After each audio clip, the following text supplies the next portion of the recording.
Hello, everybody. My name is Ross McKeechee. Welcome to the Banyan Books podcast. Today I'm in conversation, or we are in conversation, with Dr. Shefali. And before I get into her formal introduction and talking about her new book, A Radical Awakening, I'll just make our usual Banyan announcements. First of all, acknowledging that though we have people joining us from around the world today, the physical location of Banyan Books in Kitsilano in Vancouver is on the traditional unceded territory of the Coast Salish peoples, the Musqueam, Squamish, and Tsleil-Waututh nations. Banyan Books and Sound is in its 50th year of business as an independent bookstore, Canada's spiritual and healing resource since 1970. So we're celebrating independent local bookstores. Please support your local independent bookstores.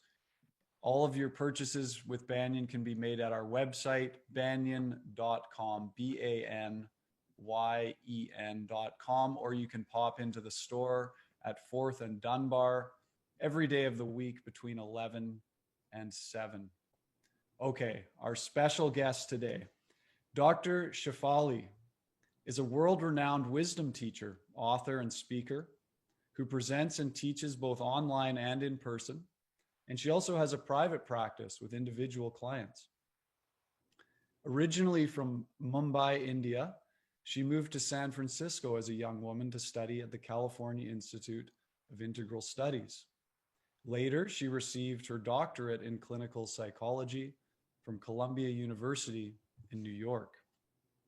Dr. Shefali has written 4 books, 3 of which are New York Times bestsellers, including her 2 landmark books, The Conscious Parent and The Awakened Family. She is speaking with us today about her newest book, which was released in May of this year, 2021. It's called A Radical Awakening. A Radical Awakening aims to awaken women from old patriarchal limitations and into their authentic, empowered, and whole self. It's a fantastic book. Oprah has endorsed Dr. Shefali's work as revolutionary and life-changing. She described The Conscious Parent as one of the most profound books on parenting she's ever read. And Dr. Gabor Mate said of her newest book, A Radical Awakening, Dr. Shefali's latest book is a powerful call for women to divest themselves of their patriarchy-imposed roles of automatic and compulsive caregivers at the cost of their physical health, emotional freedom, and spiritual awareness. So Banyan Books community, please join me in welcoming Dr. Shefali. Dr. Shefali, thank you so much for joining us today. Thank you. I just so admire your mission, your vision. I'm so proud that you are doing this and humbled that I get to be a part of this. So thank you for having me. Oh, thank you for saying that. So I want to just ask first, your new book, A Radical Awakening, maybe we can define for our audience what you mean by awakening, and particularly what is an awakened woman? So there's several layers to that question. So first, what does it mean to awaken? So just like I did in my parenting books and what I'm doing in this book is to make us understand that the paradigms we are living under may be not so truth-seeking, truth-engendering, or truth-upholding. In fact, they could be the causes of our suffering. We're living within matrices that cause suffering. So in my parenting books, I showed how the traditional parenting paradigm was suffocating. And now I want to show us women how our current ideological paradigm under the toxic patriarchy is stifling. So the first awakening is to understand that we're living under this auspice that is toxic. So to recognize, the awakening comes when you recognize, oh my goodness, all the things I thought I should be doing to arrive at happiness may be misbeliefs, may be lies. That's the first epiphany. And then the radical awakening is to understand that, well, all of this has been done to me, but now how am I doing it to myself? So that's the radical part where you begin to see your co-creation in every emotional experience. Thank you. And you really get into that in the book, and you don't pull any punches in pointing to not only how the patriarchal system imposes that, but also how women can take responsibility for continuing those structures within themselves. I think our audience would be very curious. You share a lot about your personal journey in the book. Can you give us a little outline of your own journey and how you came to writing this book, your own experiences that led to this? So I've been having many radical awakenings, but none so drastic as the one I recently had, because I finally kind of allowed myself to not entertain fear like I used to. I finally broke out. And I think something strange happens to women in their midlife. You want to stay away from a woman in her midlife because she finally realizes, you know what? I checked it all off. I did everything I was supposed to, and F this shit. You reach a point where you're done. And I think it's a portal of opportunity that I at least arrived at. And I see many women arrive at, when the children are grown. Children are a woman's ultimate destination in some ways. She feels because of the patriarchy that she's incomplete until she does her job as a good mother. And when the kids reach teenagehood, as my daughter did, then you realize, okay, so now who am I? And your whole identity, the last one was the good mother. And when you're not needed anymore, as your teenagers will quickly make you realize that you are just a wallet or a car drive, you begin to have an identity crisis. But the identity crisis is a portal for freedom, that you finally get to get rid of your roles. So that's what happened to me. It was not an identity crisis as in a traumatic tragedy, but a freedom that, okay, I'm done now. And now I can discover who it is I am beneath all these roles that I've been playing. And I had been meditating for 25 years. So I had a foundation that I could dip into of this awareness that I am not my roles. But I was just waiting to check off that last one. And then I could dip into this ocean of my essence that was powerful, sovereign, empowered without the role. I finally could say, okay, no more roles. I am now entering my own essence. So that was my journey. And in this book, I lay out this process so other women and men can arrive at this place of essential freedom that comes from tapping into our essence beyond the role. Beautiful, thank you. And I know that you touch on it in the book, how there might have been some worry on your part in terms of making some of these changes that you had to make in your life based on you have a very public image. Can you talk a little bit about that for us too? Sure. So people who may have followed my work know that I'm anti-image, right? I'm anti being the perfect parent or anti be raising the perfect child. So all my work is renegade, anti-establishment in that way. However, when I was breaking my own image of myself, I did have some, angst. After all, I had written the books on the conscious parent and the awakened family, and now I was going through a divorce. I was like, holy, crap. Now what, people are going to judge me. So I went through my own egos. It's the voice of the ego, as I explain in all my work. There's this voice that we have from childhood that keeps admonishing us and keeps us in line according to what we think culture wants. So my ego roared, oh, what will people say about you? Oh, you wrote the book, the author of The Awakened Family just went through a divorce. Like, how perfect, right? But I also write about the fundamental, unequivocal importance of authenticity. All my work is about that. So I could also lean into that I've never strayed away from the authentic journey. And if I did it with integrity and did it with as much of an awakened consciousness as I can muster. No one is fantastically, perfectly conscious. And if I could talk about my ego, my vulnerabilities, my regressions, then I would actually help people. Better that I'm a fallible person, really. So I used that journey of tremendous breaking free. And whatever, every time you break a chain, there's freedom on the other side, but breaking it causes some wounds. And the journey is never free of the wounds. So this book talks about that freedom, but also the wounds I had to bear to arrive there. And so, yeah, my ego roared, but I knew how to talk to my ego. I know that that is a voice of indoctrinated shame that keeps us suppressed, keeps us from breaking the box, keeps us from rattling the house. And I'm a rattler of the house. For the prize of authenticity, I will rattle the house. So as long as the prize is authenticity, you have to learn to pay whatever price. And therefore, this book and my other books are only for those who seek at a very deep level, who are able to walk away from their cultural indoctrination. It's not easy, but that's the promise of my work. And you touched on shame and blame there, and you talk a lot about fear and how that keeps women stuck in the roles that they're playing. How big is that in terms of that unconscious fear and the fear of shame, and also the blaming ourselves, but also blaming others? How do those things keep women stuck in their roles? It's huge, monumental. I don't care if women say they have no fear, they're just not in touch with it.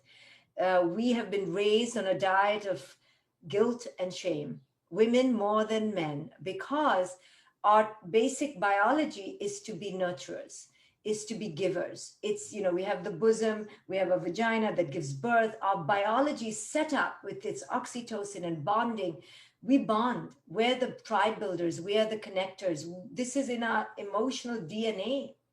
So it's almost as if culture could smell that, not weak point, but our inherent softness, and marauded it for its advantage. So we have now been indoctrinated to give to the point of self-obliteration.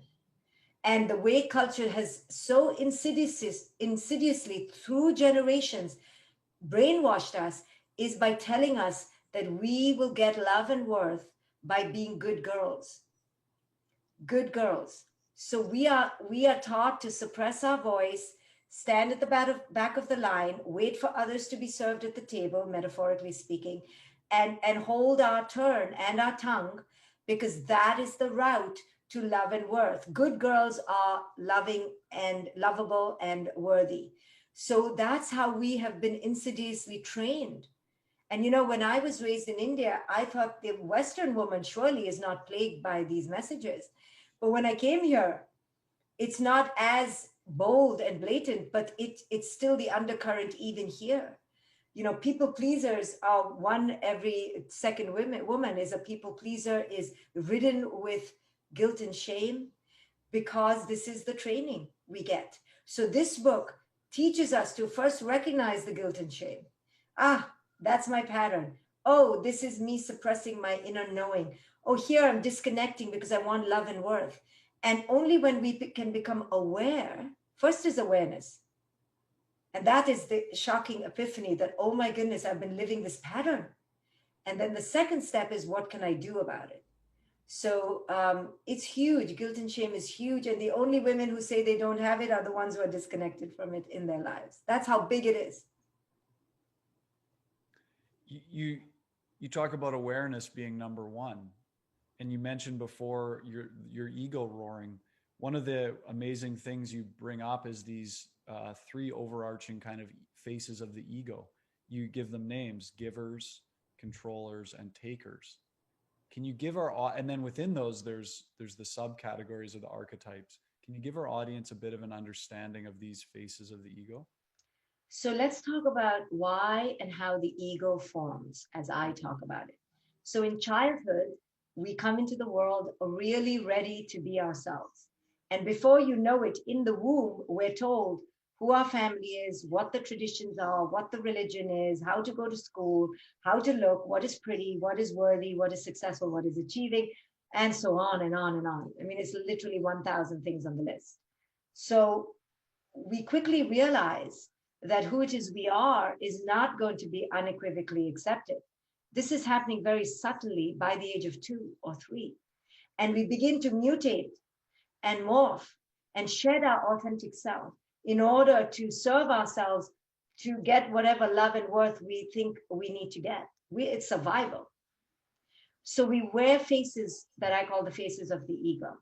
And these faces are just to avoid conflict, get love, get approval, or what I call the triple threat, to get validation, approval, and praise, and to just to be like fly under the radar. Like, let's just get through this childhood till I can learn how to either function or I fall apart. So our entire childhood, because of unconscious legacies that our parents gave us, but because of their wounds, it's not their fault. They are wounded as well. We live in this matrix of inauthenticity. So the three main faces, and these are just generalizations, that I see women take on are the faces of the givers. Some women just go toward that based on their temperament. Some go towards the controllers, and some go toward the takers. You know, all three are cunning ways of getting love and worth. They're not intentionally exploitative, but they are unintentionally manipulative. They are our fear that if we're not that, we won't get love and worth. So the givers are typically those who are the people pleasers, the martyrs, the victims, the saviors, the bleeding empaths, who will give so much of themselves to set up a dynamic where they then feel resentful, unworthy, unloved, only because that's where they were starting from in the first place. So givers typically burn out really fast. That's what happened to me. So for example, the martyr is always, oh, it's always me. The victim is always the poor me. The savior is, I'm here to rescue. Never mind, no one is asking, right? And then the bleeding empath is, I feel you more than you feel you. Each one of the givers has an intolerable anxiety inside that they assuage and deny by shifting gear into the giver role. Really easy. Once you see it, you will be shocked, sometimes nauseated at how it is. You know, when I began to recognize my savior role, I literally realized I was having auditory hallucinations because I was thinking people are asking me to rescue them. Dr. Shefali, can you rescue me? I mean, I was acting like they asked me to rescue them. And then only after years, I realized, oh, no one was asking. Like, these were hallucinations from my training, because I went into savior mode really young, because that's how I got an identity. That's how I got love and worth. Wow, that's why I became a therapist. You know, it's like, it just continued on and on. Thank goodness I write some books and made a living out of it. But otherwise, it would just be a whole mess. So those are the givers. Then the controllers have high anxiety too, but they mask the anxiety through excessive doing. They don't give, they do. But they're doing, you know, every one of us has met a controller and they drive us crazy, and maybe we're the controller too, you know? So the controllers are the perfectionistics, the ones who are the perfectionists, the passive aggressive tyrants. I'm going to talk about that. The who are the controllers? The shields and the helicopter. So the perfectionist is the one we all know, who everything has to be perfect before they move on. And many of them don't even move on, right? Because they're waiting for life to be perfect. The helicopter cannot sit still. She's that mother who, while you're eating, she's cleaning things up. Like, she makes you dizzy, right? Because she's like overproducing everybody. The passive aggressive tyrant is many of us mothers too. You know, it's the mother who says yes all day. I used to do this. I used to say yes all day. I was just so passive in my like loveliness, lovely, lovely, lovely. Okay, I'll read 17 stories. Okay, I'll sing 22 songs. And then the clock used to hit 9:02. And then I used to just lose my shit. Like, I became like the worst person. I wish I just said no at 9 in the morning, because I just flipped. So that's who I call the passive aggressive tyrant, because we're so passive aggressive in our loveliness. We're like lovely, lovely, lovely, but we're not in touch with the fact that we're raging inside. And then when the rage comes out, everyone is beheaded, right? It's like a storm. And then the shield. The shield is someone who has learned early on not to show any emotions. She's your typical, prototypical Madeleine Albright or Hillary Clinton, who's like really has learned to survive in a masculine world. And so these are the controllers. And then, so I talk about each of these archetypes, and you can find resonance in them. And then I have the takers. Now, the takers, all women will be like, I'm not a taker, but most of us are takers. Takers, it's a word that we don't like to associate with ourselves, but takers are essentially cut off from their inner governance. Most of us have been raised to be the passive, waiting for the prince, waiting for the rescuer to come in our lives, little girls. We don't realize we have been, but we've been in waiting mode. We're just waiting, and many of my clients will come to me in a conflict for 7-8 years. And I'll be like, what are we waiting for? And they're like, I don't know, my kids to grow up, the partner to change, for me to lose 10 pounds, for me to have another $10,000 in the bank account. But we don't realize that that is a conditioning which comes out of deep lack of governance. And we were raised to follow the father, then follow the father in the religious institution, follow the teachers, follow the boss.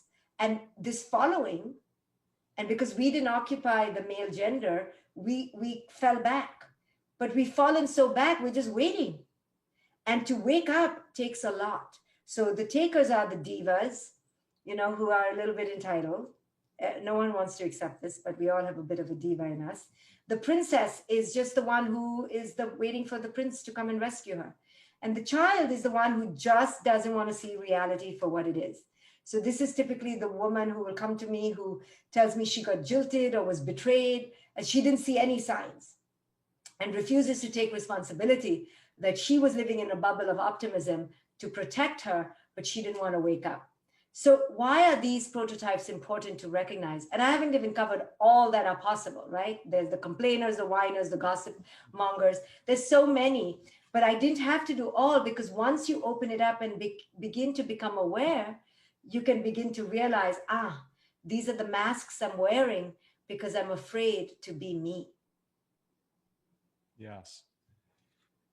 I recommend everybody get the book and read the whole thing, obviously, but that section, even for me as a man, these ego structures are there for me too, and I found it incredibly helpful.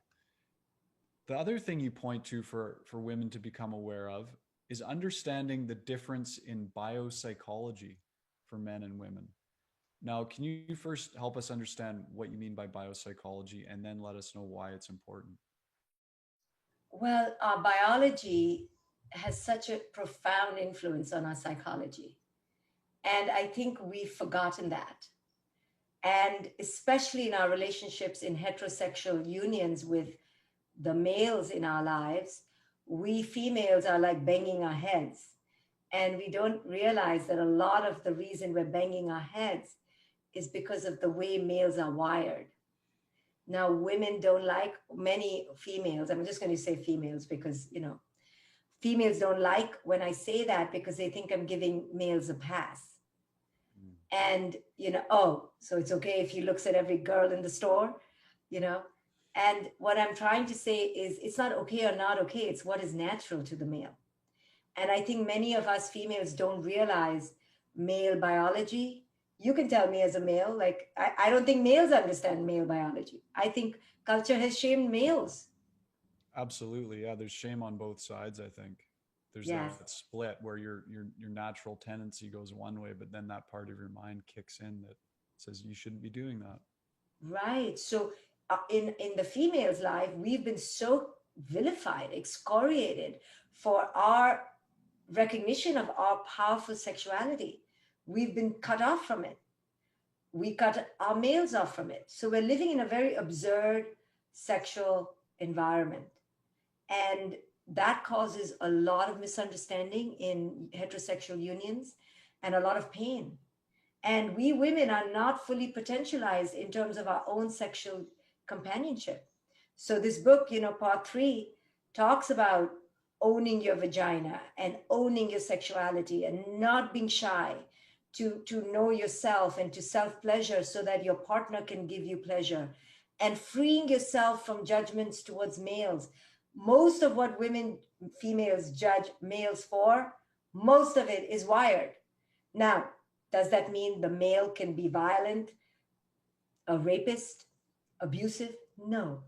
But how many of my friends get upset with their partners if they're ogling at some woman? And what we don't understand is a lot of it is wired. So they can be respectful, they can be discreet, sure. But we need to open up these discussions and talk about it. And part three is so threatening to people because it talks about sexuality that literally people have left reviews that the first two parts are so lovely. And then I don't know what happened to Dr. Shefali. She is promoting a leftist agenda and she's destroying society only because I talked about sex. We are so sexually abhorrent that it's really a neuroses. And it way back in India, we had the Kama Sutra. And if you look at the relics on temple walls, there was free sexuality. But in the Western puritanical mind of religious morality, free sexuality is like, oh, everyone is, going to get a sexually transmitted disease and die, or something really like anarchy is going to take over. We're so afraid to even talk about it. And that's what this book is like really pushing. Why? Because as long as we women are disconnected from our sexuality, we will actually lose the whole in the matrix. We will lose.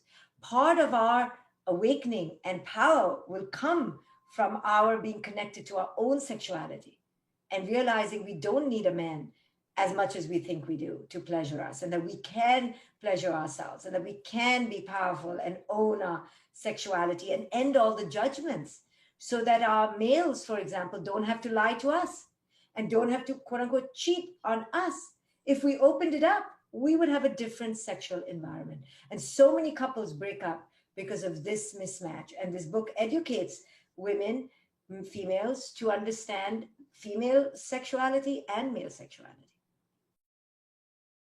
One of the things I really loved, and I'm wondering if you can go into it a little more, is in sexual relationship between men and women. And in order for that sexual relationship to reach its highest potential on a spiritual level, the importance of it being throughout the whole day, the practice of creating that environment or container of emotional intimacy and connection. Can you speak more to that?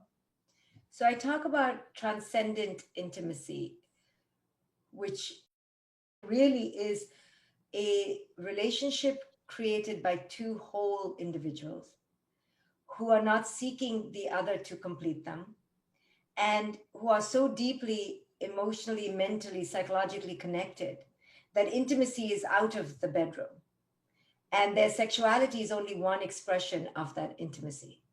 And so intimacy really becomes about these two individuals exploring their beingness together all through the day, right? So you don't only have sex in the bed, you are transmuting the idea of intimacy to how you make eggs, to how you take a walk, and you're deeply connected. But that can only happen between two whole individuals who have done a lot of inner work on themselves.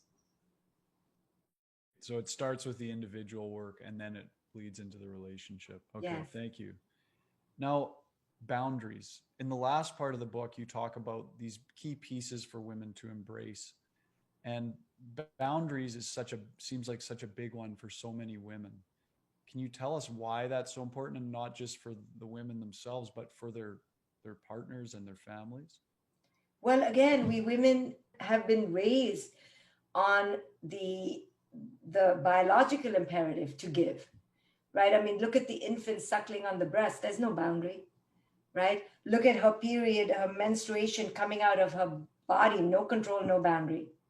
We by our body, our very physiological setup, have been trained to be boundaryless. This is our beauty. There is no boundary. Children know they can just come and like just be on the belly. We women are that beautiful nurturing space. That's our power. But in this toxic culture, we get annihilated for having no boundaries. And we need to give, but we need to have sacred boundaries. Otherwise, our giving again will be to the point that we have no internal self growth, self bounty left. So, boundaries are extremely important for especially empathic women who just by nature want to give, but you can't keep giving in this toxic culture. You have to give very choicefully, very intentionally, very consciously.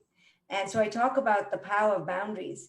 And because we are nurturers, we end up nurturing toxic individuals as if we are their mothers or saviors or, and in these enmeshed relationships, we don't realize that we're actually harming our children and them.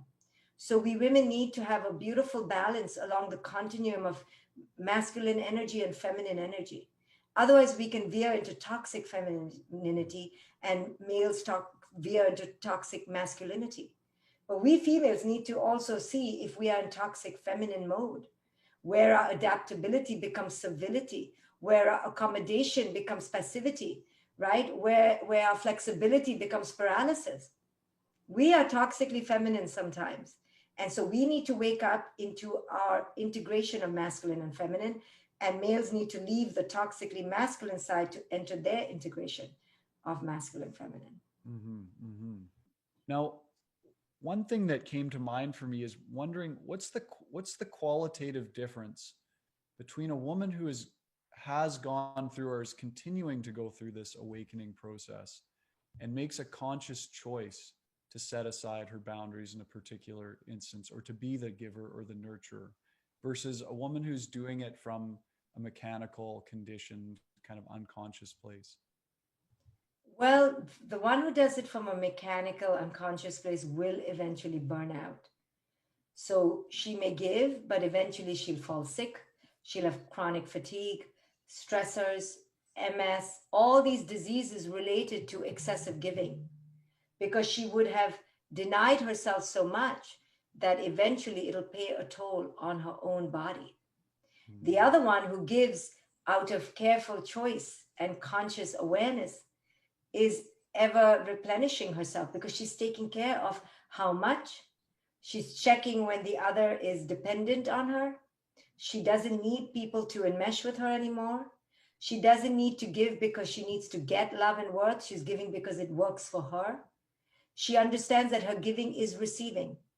I always say that one way to check is to check that your giving is receiving at the same time. So at least that's a rule I say for myself, that when I'm saying yes, am I saying yes to myself as well? Because I'm tired of being a martyr. I did so many years of saying yes to the outside world, even though it was a no from inside. And that schism can cause illness. It can cause literal languishing, apathy, dullness, learned helplessness, because you've lived with such a schism, saying yes when you mean to say no, that you betray yourself. And we do it because we want to keep the peace. But as I say in the book, that keeping peace inauthentically is actually an act of war. Because eventually you're going to fall down and break down and die or have an illness. How is that going to help anyone? Yeah. You talk about how it's all a process of reparenting oneself. What is that? How do we put that into practice? Like right now, if I'm saying, okay, I want to begin this awakening process as a woman, I want to be empowered. How do I begin to reparent myself? Hey, you're asking a tough question, Ras. It takes forever. But first step is the awareness that I have all these wounds and these traumas from childhood I didn't realize I did. And I'm carrying all this excess baggage. Now I want to release them, right? You're saying, okay, now we're ready to release them. So we have to learn how to become the parent that we never had. We're going to have to learn how to give ourselves the love and worth that we never got. We're going to have to learn this deep communion with ourselves so that this inner connection is self-fulfilling. It's a self-sustaining orbit of endless replenishment. This has to be so clear. This alignment has to be so powerful that you're not going to be swayed anymore out of false desire for worth. So this, what we're talking about, sounds really like, okay, create this. To create this being connected, all connected, and you're aware and you're self-loving. I mean, it's been 25 years for me, and it'll keep being a journey. So I don't want to let people think it's like 1, 2, 3. However, if they begin now, they read books like mine, they take courses. I do courses, so many people do courses. They enlist a teacher, somebody like me or you, who have done deep inner work, and they get a guide on this process. And if they do it seriously, within 6 to 12 months, they will see a huge shift. But that doesn't mean it's the end of the journey. They have to keep reparenting themselves. So reparenting is evoking and reigniting the mother and father we never had, but giving it to ourselves. So learning how to talk to ourselves in a way that we never received. It's a whole training, and you can do it, but it takes a long time. I've been meditating since I was 21. So building awareness is a lifelong dedication, but you can begin right now, and your life will be palpably different right away, in small ways and then bigger ways. Thank you. I've got one more question before we get to the audience portion. This one seems really big. The difference between love and enmeshment. You get into that in the book. Can you give our audience a little bit of an understanding? So I talk about, and this is a common Buddhist philosophical idea, that we don't love, or we attach. We don't love, we enmesh. We don't love, we possess. We don't love, we control. We don't love, we own, right? So most love without consciousness is ownership, possession, and control. This is a huge ouch for people. And they sometimes shut my book. They don't want to listen to me again. They're like, no, I love my children. I'm like, okay, I'm not saying you don't love. I'm saying you love out of possession, ownership, and control. Of course you love, but you're loving from a space that has these elements. And we want to arrive at a place that is not enmeshed with your children, where your identity is not enmeshed with their being. You know, the adage, you're only as happy as your least happy child, is a romantic one, but it's really not very helpful, not good. No, your happiness should not depend on your child's happiness. You know, your child doesn't need to feel, oh, I'm going through something, now my mom is not happy. No, that's a codependent, enmeshed, dysfunctional attitude. And we have these ideas about love. You know, love is your other half fulfilling you, and you have to fall in love. You know, the other day I met a friend, and she said, you know, she was dating, and she said, you know, this time I haven't fallen in love. I said, oh, fabulous. You know, why must you fall? Why can't you just be steady? She's like, but this doesn't feel like I'm falling. I'm like, the idea, I go, exactly, because the idea is toxic. This toppling over is losing your mind, losing your balance. You never want to lose your balance.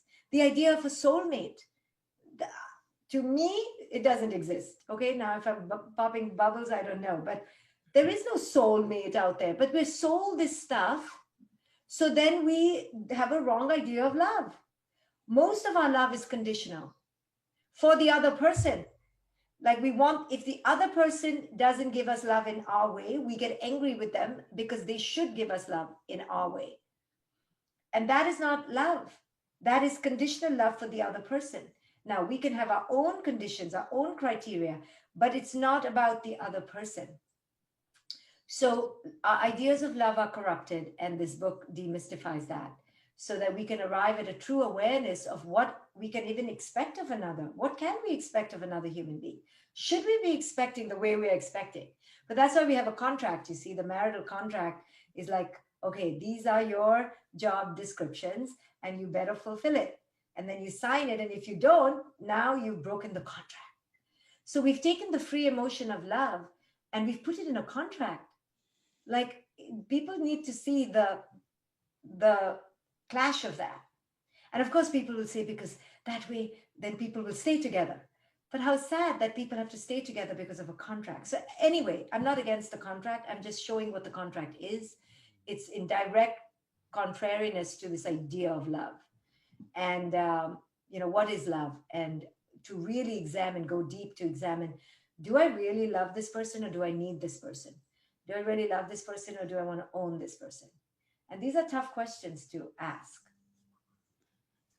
Very tough questions. Thank you. Maybe some of the toughest to really own up to within ourselves. Okay, audience questions. We've got a few coming in here. The first one is from Sheena, and she says, "Can Dr. Shefali speak to forgiveness? How does one forgive ourselves for the part we played in a toxic dynamic that caused us pain? And how do we forgive the other as we transition out of a relationship?" So I say this quite a lot, that the idea, this whole concept of forgiveness is also a huge intellectual barrier, an emotional barrier. There is nothing to forgive. There's nothing to forgive. People are unconscious. We are unconscious. Everyone operates from their continuum of consciousness, wherever they are. Are not accepting that we were or they are on a certain point of the continuum is why we think we need to forgive them. There's no need to forgive anyone. It's just accept. Acceptance is way more powerful than forgiveness. Forgiveness makes us feel like we're in some, hierarchical place of superiority. We don't get to forgive anybody. We get to walk away from people. We get to release people. We get to say, thank you so much, and I don't want you in my life. We get to say that. But what is this idea of forgiveness? Either we accept the person that they operated out of a particular consciousness, and we get it, we understand. Similarly for ourselves, okay, we were unconscious. So forgiveness has some superiority to it that I stay away from. I'll never ask for forgiveness, and I'll never presume I need to forgive someone. I need to understand, or I don't understand. It's as simple. And if I understand, I accept. We are all unconscious. The idea that we all should be perfect is delusional. Comes again from a narcissistic superior idea of ourselves. So when we look back on the destruction we've caused in our lives, oh my God, we're like, holy crap, that was a train wreck the last 45 years, okay? But that is the nature of awakening. Yes, lots of unconscious moments. And not accepting that implies a resistance to the nature of the human. We are grossly unconscious. So when you get to see the revelation that somebody has been unconscious with you, you go, hello, welcome, unconscious. Where have you been? Rather than, how could you do this to me? Now you've betrayed me. Now I'm going to have to forgive you. All that is intellectual jargon. Truth that comes from deep wisdom understands we're all effed up in our own beautiful ways. It's going to show up in this way or that way, an affair or burnt toast or a forgotten pickup at the train station or somebody stole $10,000. It will have a different face. It all emerges from the same place, that I or you were disconnected to our own heart. How sad that that person had to steal from you, cheat to you, lie to you. How disconnected they must be. So what have you got to forgive? Only compassion. Forgiveness is a Western superior hierarchical notion. I don't have to forgive anyone, and people have done some wicked things. But I own my co-creation. I own my part. I own their unconsciousness and go, holy wow, they were really unconscious. I didn't even realize. Okay, that is the price for dealing with humans. This is not a happy, happy place. This is an unconscious place. Every other person is unconscious, if not every person. So this is accepting it without resistance. With discernment, yes, you try to screen, but you don't fight it. You will be hurt. You will be lied to. You will be cheated. Nobody has lived a life by 50 that it has to. Accept it and let's move on, you know? Let's accept we were unconscious, they were unconscious. Now we're going to grow. Let's move on. The next question from our audience is from Ruth. She says, I have worked with women coming out of abusive relationships for 42 years as a lawyer.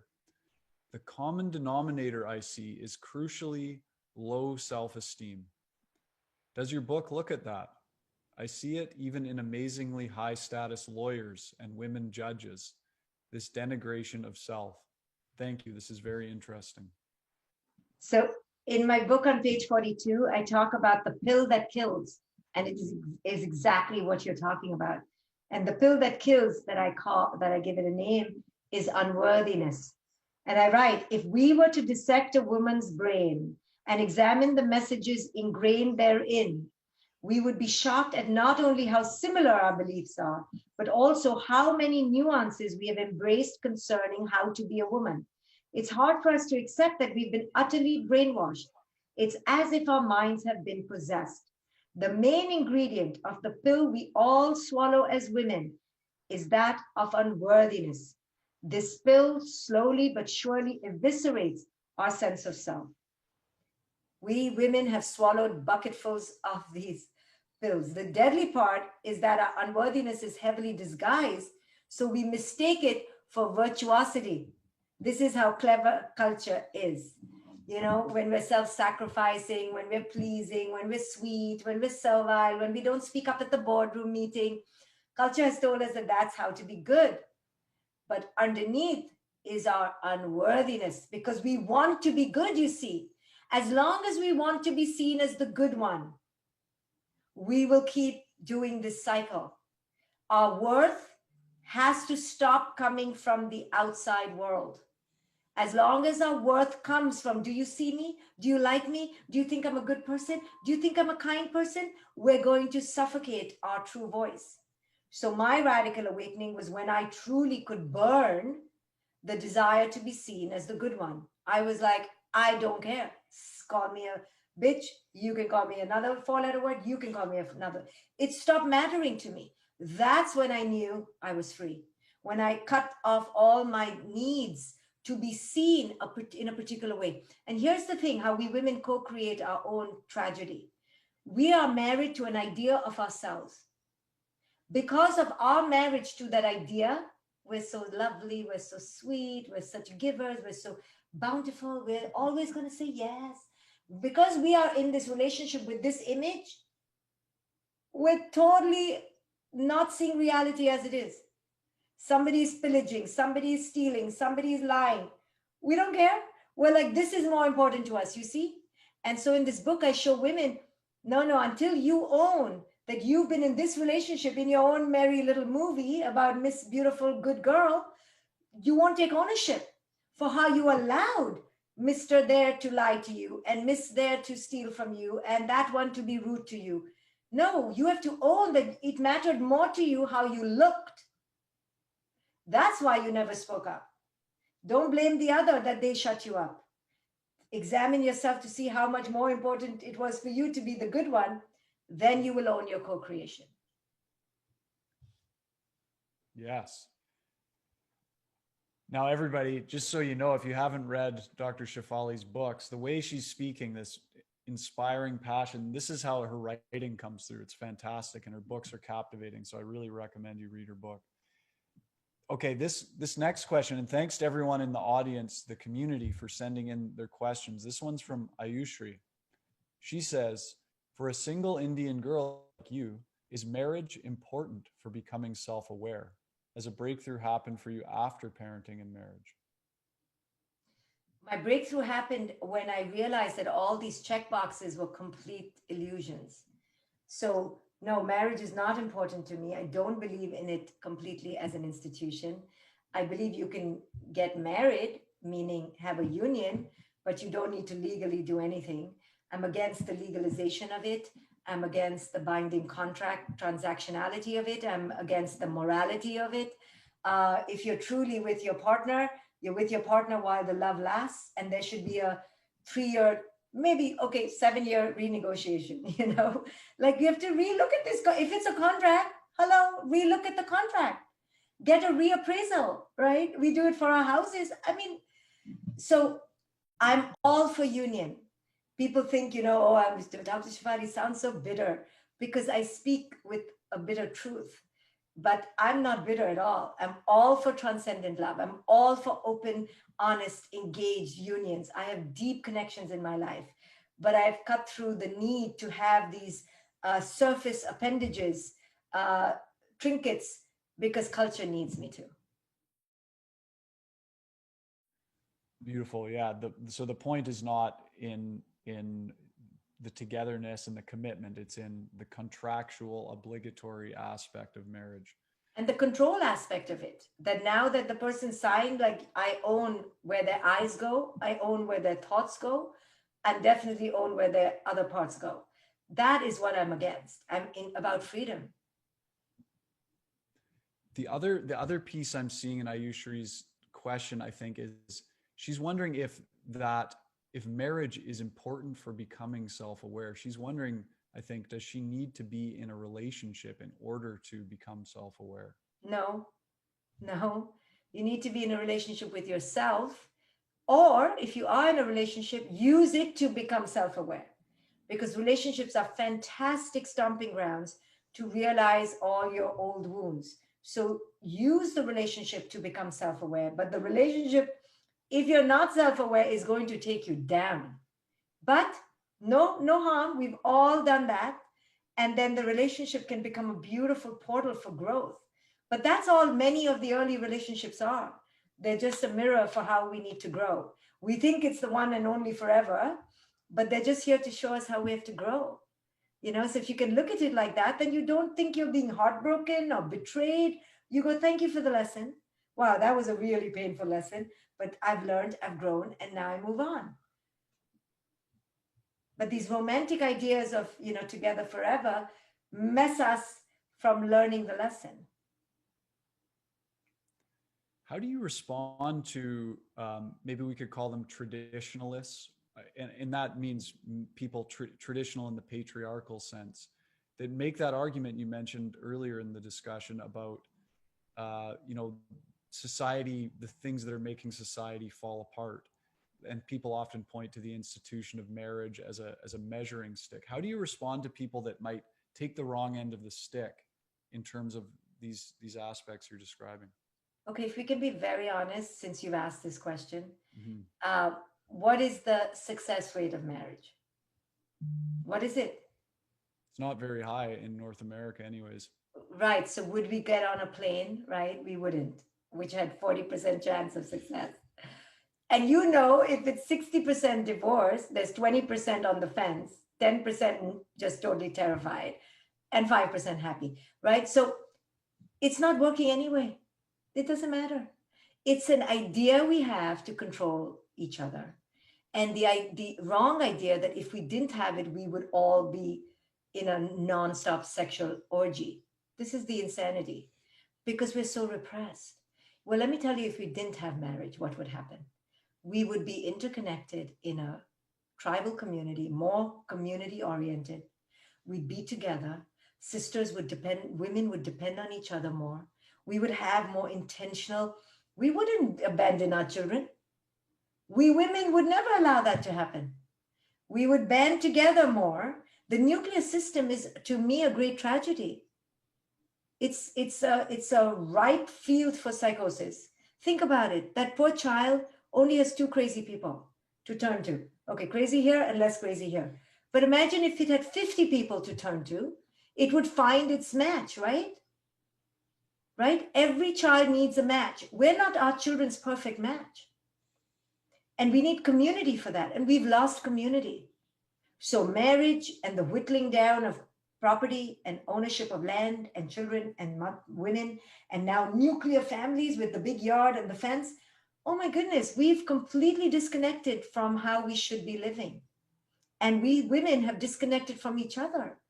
We all should be, to use Hillary Clinton's book title, it does take a village. It doesn't take one man and one woman. It needs a lot of women and a few connected men, and the others can go hunt. you know, do what you're good at. The ones who are more connected to the feminine, you can come in. But the women need to do this. Now, feminists will go, oh, you're saying that women should just raise the children. No, I'm saying we're really good at it. We are on point. We're amazing. We're amazing at everything, really. But we can't let go of the fact that we need help from each other. And we women have become disconnected from each other. You know, who does a battered woman call? Another woman. We need to step that game up. And when we are more connected, let me tell you, toxic masculinity will go back, will be pushed back in its place. You know, in India, they have this pink sari gang. Have you heard of it? Yes. Those women who wear pink saris and they go with sticks. They go and they fight all these drunken males who are abusive. They tell the males, hey, you can't be toxic here. We need each other. And we need to educate the males with compassion, with love, with understanding that they are suffering too. What can men do? Well, men can really do a lot. They can really listen to us. They can really invite us like you are. What a beautiful presence you have. You listen, you invite, you're still, you're in your heart. That's what we need. We need your masculinity, but we also need your heart, your femininity. We need you to not just look at us as objects of beauty or just objects to be controlled. We need you to evoke our thinking mind so that we feel confident to use our voice and our heart and our mind. You know, for so long we've been told to be quiet that we don't use our voice. So at a boardroom meeting, the men should be like, all the women, all the females here go first. They are more, we need to hear them. That would be, all meetings should be about the female. And then we change the climate in these ways. You know, we also teach women that we adore them for not just their looks, so they don't feel so much pressure to look a certain way. We begin to tell women, we like you without makeup. We like you in your slippers. I know it's really hard for women to say that, but no, don't wear the push-up bra and look sexy. We like you without the red lipstick. I know it's hard. We can practice. Don't wear the sexy lingerie. You're beautiful just the way you are. No, but I'm not talking about just simple, silly things. I'm talking about really, you know, men can help us not feel all this pressure, but really it's up to us. We castigate ourselves more than any man. And that's why this book is a call to both men and to women to step up to the plate. And it is a wonderful book, again, for our community, called Radical Awakening by Dr. Shefali. Her website is www.drshefali.com. That's DRSHEFALI.com. And of course, you can purchase it at Banyan's website, BANYEN.com, banyan.com. Thanks to everybody in our audience, the community, the Banyan community worldwide, for joining us and being a part of these events. And of course, you can listen to the recordings of these podcasts. You can go to our YouTube channel or anywhere podcasts are cast, Apple Music, Spotify, Google Music, and all the podcasting sites. Just look for Banyan Books in Conversation. And a big thanks to Jacob, our producer, who does so much work to bring all these amazing events together. Dr. Shefali, thank you so much for joining us today. It was really wonderful to have you as our special guest. Thank you, Ross. Thank you, Jacob, Banyan Books, and all of you who showed up on a Sunday. I'm so impressed. Thank you very much. I love what you do. I'm always here to support your fabulous mission. So keep up the great work. Thank you so much.